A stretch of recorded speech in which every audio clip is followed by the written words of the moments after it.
Hey, it is your girl KV back with another review for Married to Medicine. Now, to be honest, I did not plan on going live today. But when I started recording, my phone was like, girl, your storage is full. What you finna record and save? And I said, oh, that's what we doing on this fine Wednesday afternoon? And my phone was like, yep. So I went to go try to delete some stuff. I said, you know what? We're just gonna go live for now. Probably gonna go live tomorrow with the Real Housewives of Potomac. Yeah, because who knows when I'm gonna get this phone cleared out, move pictures and videos. Y'all know I got a toddler. Not many videos and stuff she take, and I gotta see if it's stuff that's real worth keeping or deleted.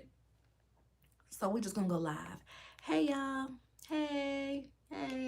Married to Medicine. This is season 11, episode 12, Calm After the Storm. So this episode, y'all see I'm all comfy in my snuggie.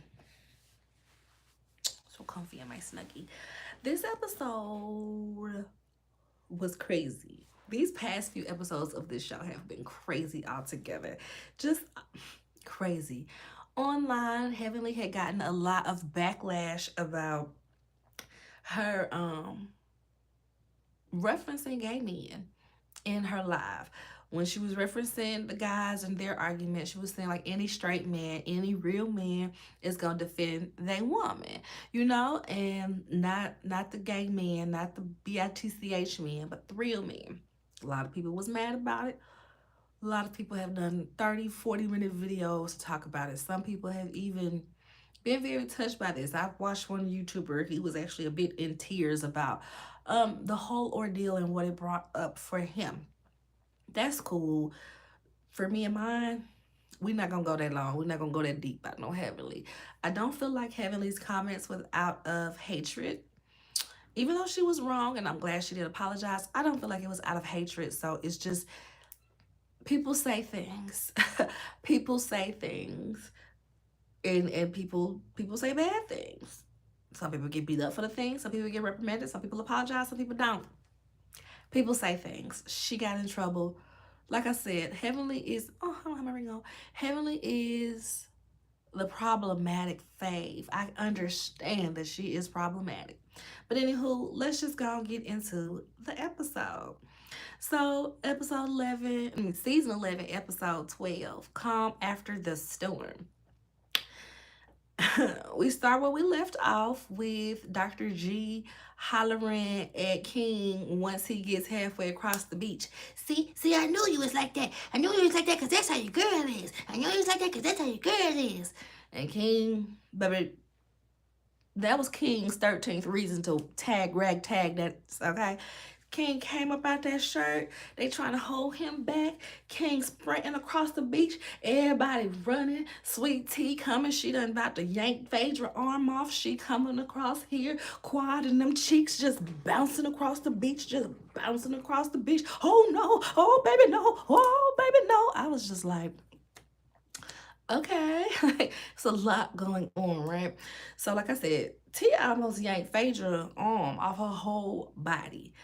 It was interesting. Interesting. Thank you. Like the video, y'all. Like the video. Come in, like the video. Say hello. Subscribe to the channel. All of that stuff there.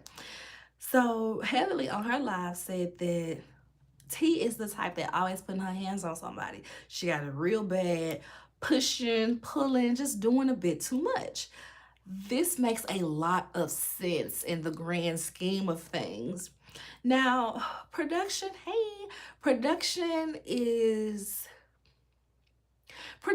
leaves a lot out.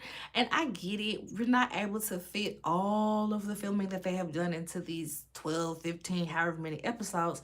But some stuff is really key to the storyline. So, for instance, T being physically aggressive, that's something that people need to know, because the T apologists, they feel like the ladies on the show are being so extra, they're being so mean.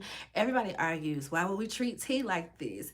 The whole time T back there mushing y'all, pushing y'all, snatching y'all around and stuff. And it's like, okay, that makes sense, especially when because Heavenly said that she had pushed Simone. Like, I guess Simone was trying to like hold her back or something. She ended up pushing Simone. And I think that's when we got that reaction out of Toya in her what's that? In her confessional, where Toya was like, ugh, like T, you doing too much. When she was like, being real judgmental, saying T was doing the most. I think that's the reaction to T probably being a little too physically aggressive, right? So, like I said, she was over there really trying to fight King. And I didn't realize this until I was watching, was it Ooh Ladies First? Either Ooh Ladies First or Bondi Blue by herself. But watching Bondi Blue, and Bondi Blue said it wasn't until I looked at the camera to see why Quad was like, T, listen to your husband, listen to your husband, go with your husband, T, go with your husband, T. And I was like, oh, so I had to watch closely. And you definitely see the men done broke up the fight. Dr. G is way over here, but T is over here like trying to run around Shaq or the producer or whoever it was to try to get up in King face. Girl, if you don't go sit down somewhere, and Quad a good one, because Quad was just like, T, go to your husband. Go listen to your husband. Go find your husband. Because I don't know if my reaction would have been that. I don't know if my reaction would have been that. So the ladies are trying to comfort T and calm her down because she is just on one at this point. Dr. Mimi comes over there, and I don't know if I'm going to like Dr. Mimi. Because she is giving, I'm coming in with a bias because this is my friend. And it feels like anything that comes out of her mouth is kind of against this team over here because she came with this team over here. So Dr. Mimi is like, don't let them try to come between your marriage. They're trying to break up your covenant, your marriage. And I'm like, who? Who trying to break up their marriage, child?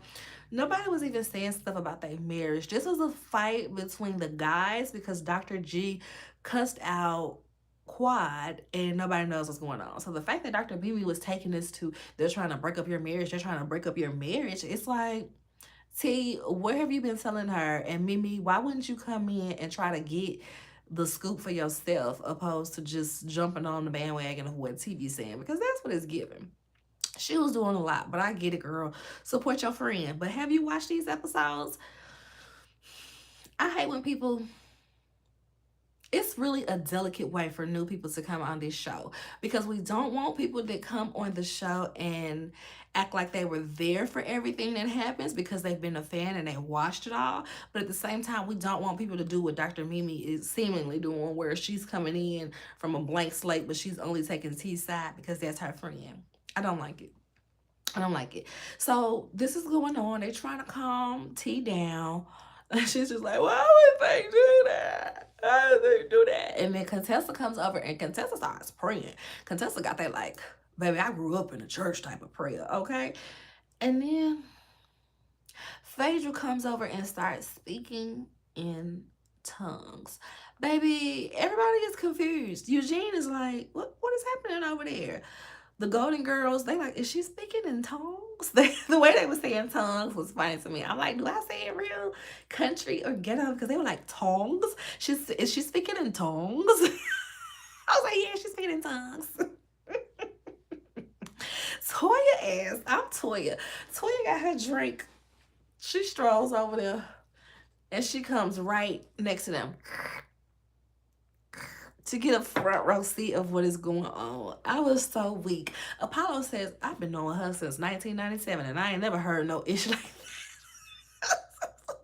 Then we hear G talking to T and he's like, yeah, he came out and put me out aggressive and he wanted me to apologize and I did, but he still had a problem. And it's like, baby, that's not what happened. You didn't apologize at all. You told me you weren't going to apologize. Like, no. But they decided in that moment that they about to go home. Simone lets us know that it is 2 boats so that they can get on back to the hotel with no friction. She put Phaedra and Shaq on the boat with, was it G and T? Phaedra and Shaq, GNT. Yeah, that's how that went. So she put them on that boat together for them to get big safely. Um, we see that Contessa misses Heavenly. I said as soon as T gone, as soon as your partner in crime to take down Heavenly is on another boat, you right up in Heavenly face, smiling, giggling, carrying on. So what's the problem? What's the problem with you and T? Why is it so tense with y'all? Contessa, what? Contessa misses Heavenly. She just wanted to start up a conversation. They both agree that T is a sweet girl, but she do too much. On her lives, Heavenly said that, now she's realizing for real, that T is a sweet girl. She's just in a bad situation. And, maybe we're going to have to get them some grace. And that's what Contessa said. Tessa said, she's on hormones to get pregnant. So, let's give her some grace. And I'm like, no, girl, get off the show. If you ain't learned nothing else from watching reality TV, you should know that if you already have difficulties getting pregnant, you need to get off the show if you're truly trying to get pregnant. But then again, she does not need to get pregnant by Dr. G, so do with that what you will. So next we see Simone and Heavenly are talking to Apollo and Shireen about Phaedra bringing Shaq. Heavenly on her live said that Apollo said that there was a pre-briefing session that took place between him and Phaedra where they both agreed to no funny business. But once he found out that she was bringing Shaq, which is his good friend, he brought his wife. No matter if they about to get divorced or not, he brought his wife. You ain't finna play in his face. Nah, he brought something for you. So they basically badmouth Phaedra, and I'm just like, I get that you don't like her, Apollo, but this is still the mother of your kids, your ex-wife. Are you really sitting up with her frenemy ops and talking smack? I ain't like that. He basically said that she can't deal with this group because they doctors and she a lawyer, and it's a battle of the minds. Now, I can kind of agree with that because you can tell that Phaedra is used to being the smartest person in the room, whereas the Married to Medicine girls might give her a run for her money on that front. But it goes both ways. It's like we'll get there. We about to get to Jackie and Phaedra right now. Jackie go check on Phaedra, and when Phaedra tells Check to leave, he's like, yes ma'am. I said, what is going on here? Did he just say yes ma'am? That had me cracking up. But Phaedra is really feeling away, and she can't believe that this group of mean girls brought her ex around, and she can't believe this, that, and the third, yada, yada, yada. I said, Phaedra, you are head mean girl of the Bravo Black franchises. Please stop playing with us. You're the same woman who started allegations on somebody so bad that you were kicked off the show. They took Candy's side so much that they didn't let you sniff the Real Housewives of Atlanta air until Candy was gone. So the nerve of her to be talking about some she can't do this mean girl stuff, she can't do this mean girl stuff. You mean when it's directed at you? You mean when you ain't got the gun? Okay, because you are the mean girl, my dear. So she acts like she didn't know that he was coming. And Jackie's like, but Heavenly told me that she told you. Well, and then she diverts to try to change the attention. And I'm like, girl, what? They have this conversation. It's what you expect. Phaedra trying to act out, oh my God, I can't believe this happened. Oh my God, I can't be around this group of girls. But it's like, baby, you fit right in. If these the mean girls, you fit right in. She said she about to go. Jackie is talking about Phaedra shouldn't have left. She should have just stayed around and got stronger because of it. Jackie, sit down. Let me get you right fast. Let me get you together right fast. You're the same woman who had a conniption about going to Hilton Head last year because that's where your husband went with his old mistress. You didn't want to go you were not about to go on the trip because it is the city that your husband took his mistress to. But you trying to tell Phaedra she should have stuck around with Apollo being around.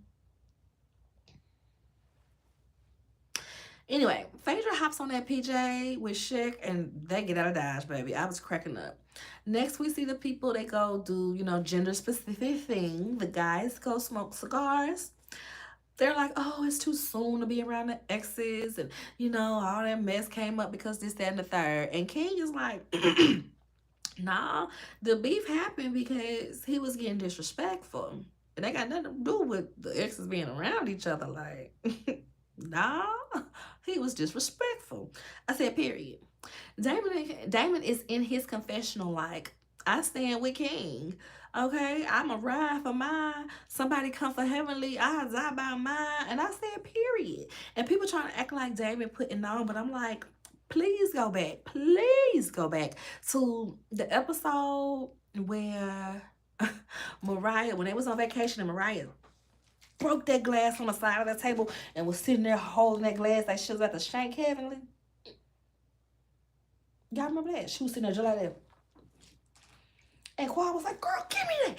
What you trying to do with that? Give me that. And then Heavenly started yelling at Mariah like, girl, I know you ain't trying to shame me. I know you ain't about that. And then Aiden started yelling at Heavenly because she's yelling at Mariah. And then Damon is like, yo, you leave that to the women. Don't go yelling at my wife. And Aiden, I'm sorry, Aiden act like he was just coked up. He just act coked up. So Aiden was just like, he just going crazy. Baby Damon got up and said, it's whatever. It's whatever. It's whatever.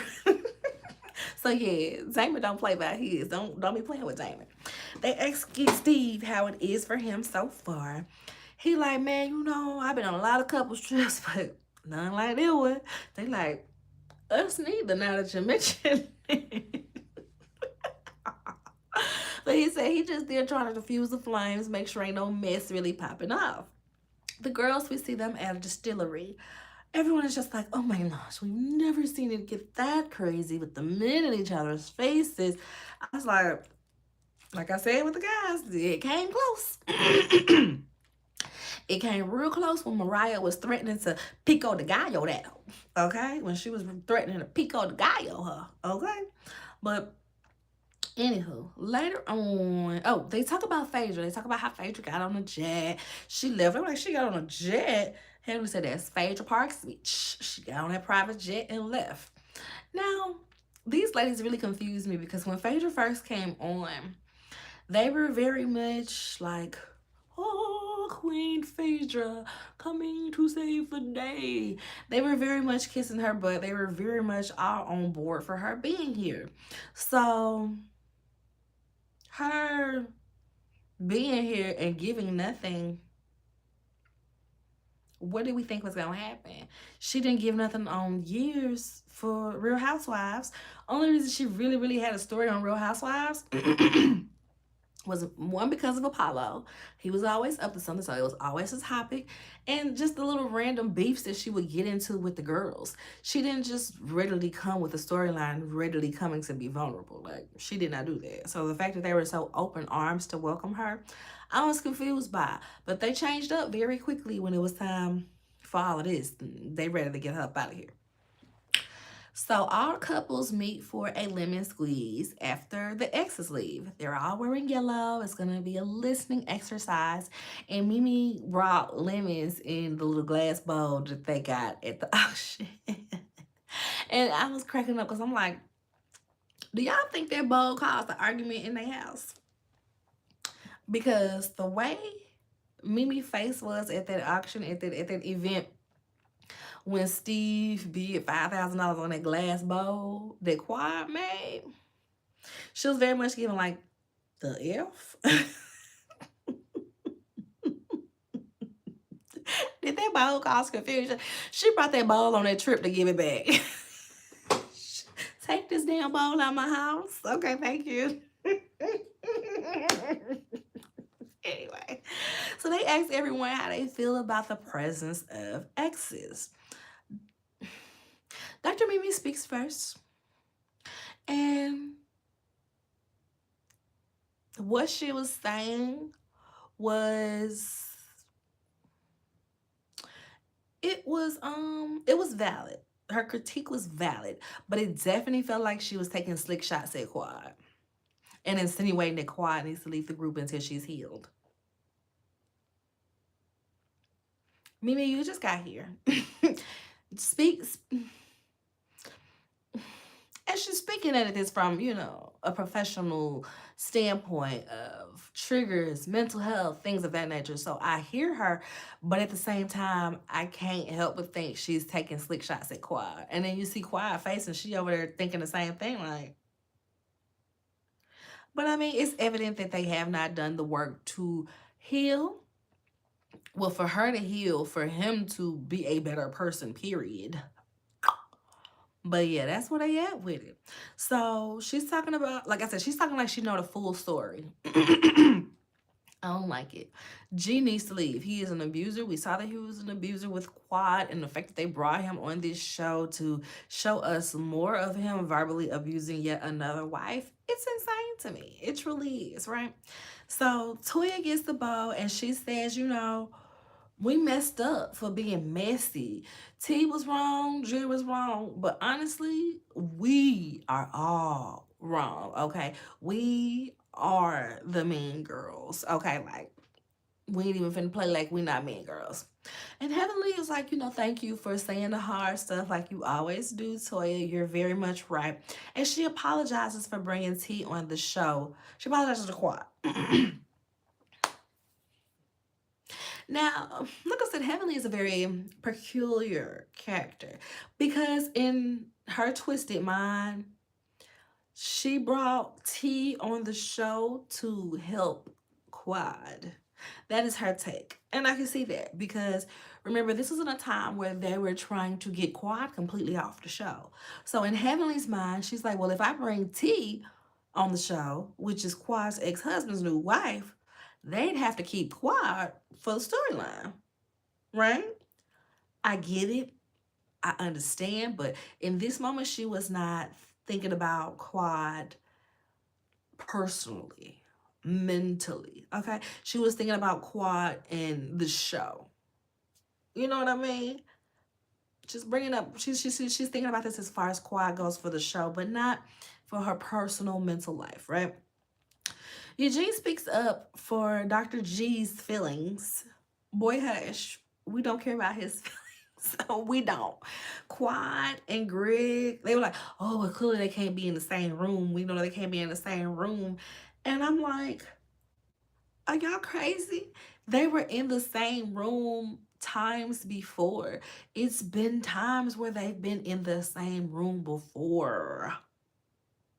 Okay, it has been this before. The only difference is Quad didn't have a man. So let's dig a little deeper. Let's pay attention. Let's pay attention. Because she's been in the same room with him and his wife. So that's not the problem. But when she brought her man in that same room, then there's the problem. Pay attention. Pay attention, okay? Do I need to go get my charger? Let me go get my charger.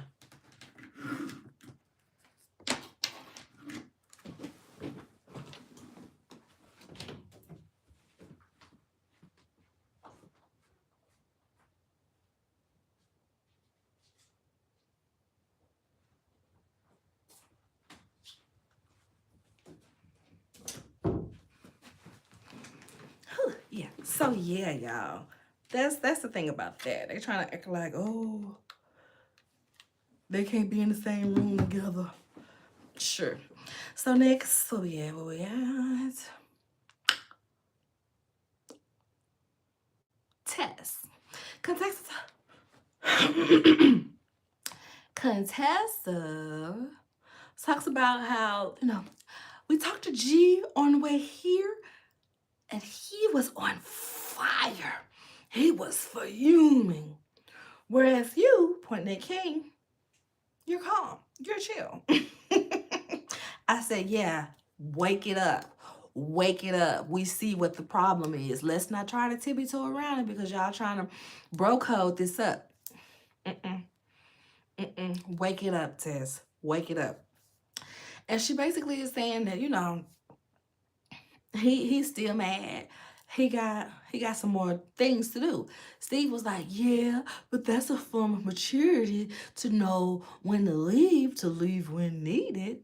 And Contessa's like, yeah, exactly. She wanted to be like, yeah, if you would have let me finish, I would have said that. Because that's literally what she was saying. She was like, sometimes you have to take that space to leave and then come back so that you can, you know, 'cause sometimes you gotta get rid of that negative noise. I said perfectly said, Contessa. And Toya thanks her for trusting them enough to come back to the show. Next, we see we saw this before this scene, but you know, might as well leave it for last. We see T and G. They at home, right? They're at home. And they're having a heated conversation over ice water. Dr. G is like, you know, everything was okay, everything is cool and everything, but then she started talking all that mess about how when she left me and how this and that. It was annoying. It was embarrassing. I didn't want to hear that. I didn't want to hear that.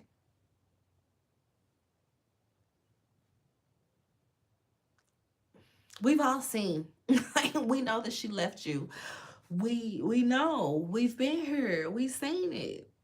So I was for T, this part confused me because it would concern me if my husband is telling me that you felt the way and you was embarrassed because your ex-wife said that she left you. You should have told her, thank you. Thank you for leaving me, because I would have never met my current wife. Thank you for leaving me. But the fact that that couldn't have been your response means you didn't want her to leave you. You wanted that marriage, and you probably still want that marriage. So that would concern me as a new wife. But T brushes past those red flags, baby, like she is collecting them for NASCAR or something, okay? And he tells her, had Shaq not been there, man, it would have been a fight to the death of it. Whew, he saved my life. It would have been a fight to the death of it. And she's like, it wouldn't have been all that. And he gets mad. He gets mad. She's like, I'm combat trained. Like, what you mean? It wouldn't have been all of that. And the way he is setting this up, oh, it would have been a fight to the death of it. If Shaq wasn't there, it's giving. I want to be able to send this proof to the judge. Here's some evidence that I was scared of for my life, Your Honor. That's what it's given. So with Letitia kind of dumbing that down, like, boy, wasn't nobody gonna die out there. It's messing up your case because you don't have a case. So she would have protected him. She said that she would have protected him, and he just really starts going in on her. Now, I will admit, I agree with him. I don't think that T should be trying to fight no man, period. I don't care if you're combat trained. I don't care if the man is smaller than you. You just shouldn't be trying to fight no man. But the way that he demeans her, belittles her, calls her naive, and is just doing the absolute most. And I'm like, okay, sir, wait. Although I do not think that she could beat King up, she can probably beat you. Her combat training can probably take you down. Hell, her combat training can probably take King a little bit better than you could. You saw how she was getting down running across that beach.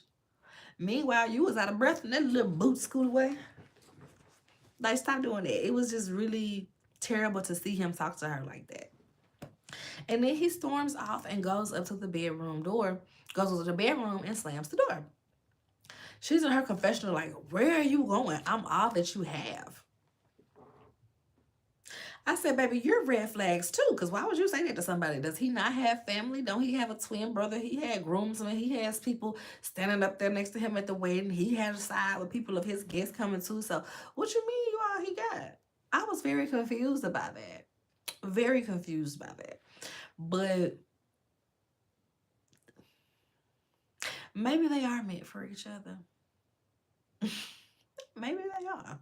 So she ends up following him. He is very pissed and he continues to verbally abuse her. He is telling her that it is all her fault. This is your fault. This is your fault. You need to stop doing stuff that's pissing me off. You making me hype. You making me hype.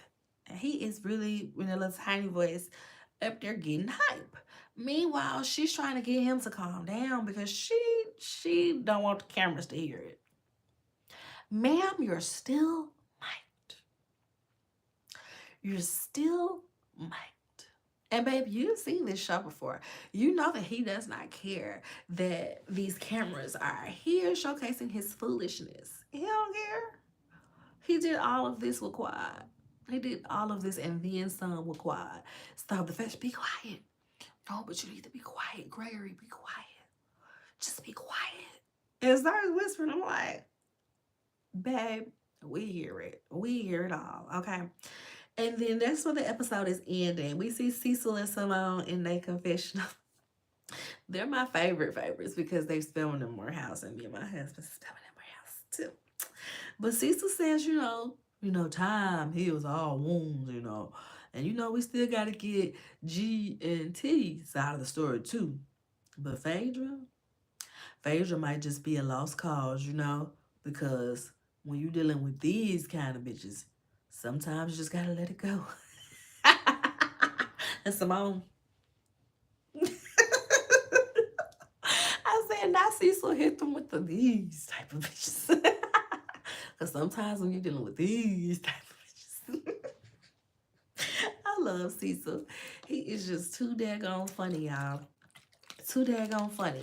So, of course, this whole ordeal has caused so much discourse on social media because a lot of people are just very disgusted at that display of verbal abuse from Dr. G, especially with him being a psychiatrist, right? And I've always been like, who's going to this man's practice? Because the way he acts is just not that of what I would want my psychiatrist to be like. And I get it, in normal circumstances, you wouldn't know what your psychiatrist is doing in a personal life. But in this circumstance, you can flip on the TV and see how unhinged this man is.